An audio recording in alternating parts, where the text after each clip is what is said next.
The meninges of the brain are continuous with the meninges of the spinal cord. The only difference is that the dura mater, or the most superficial meninges, it's kind of fused to the periosteum of the skull bone overlying it. So there's no epidural space in the brain, right? In the spinal cord, we had an epidural space between the bone and the dura mater. However, the same sequence of structures exists from superficial to deep: bone, dura mater, subdural space, arachnoid mater, subarachnoid space, pia mater, and then finally the squishy tissue of the brain. As mentioned, the dura mater is fused with the periosteum or skull bone, and that eliminates any kind of epidural space. In this picture, the dura mater is the brown layer that's fused to the bone. So this layer right here is the dura mater. The yellow space is the subdural space, which, as the name suggests, is deep to the dura mater. And this subdural space houses large veins, like you can see right here, and sinuses, which are big areas that collect blood leaving the brain. A subdural hematoma is a blood clot in this subdural space. As with any intrusion in the cranium, the pressure reaches inward, compressing the brain, because there is no outward extension because of the skull bones themselves.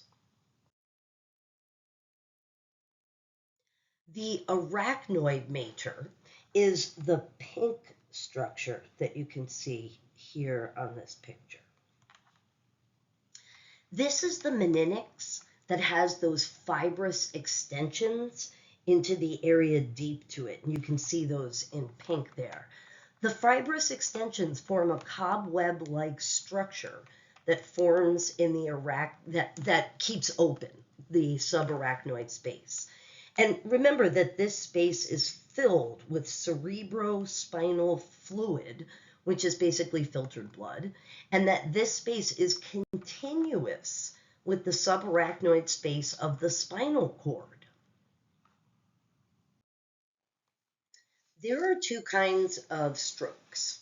There are ischemic strokes, where the part of the brain is denied blood delivery. It's kind of like a heart attack when the heart's denied blood delivery. These types of strokes can be temporary from a moving blood clot, or they can be more permanent from something like arterial sclerosis. Either way, there's a part of your brain that's not receiving blood, and the cells, they die. As you can see from the stats here, this type of stroke, the ischemic stroke, is much more common than this other type called a hemorrhagic stroke. A hemorrhagic stroke is it's the opposite of an ischemic stroke. Instead of being denied blood delivery, one of the arteries in the subarachnoid space ruptures, and it fills the subarachnoid space with blood. And again, there's no outward extension because of the skull bones. So the pressure of the excess blood pushes in on the brain matter. Notice how on the picture on the right, you can see blood, not only in the subarachnoid space, but you can see it leaking into these sulci and fissures here. The pia mater is like the brain stocking.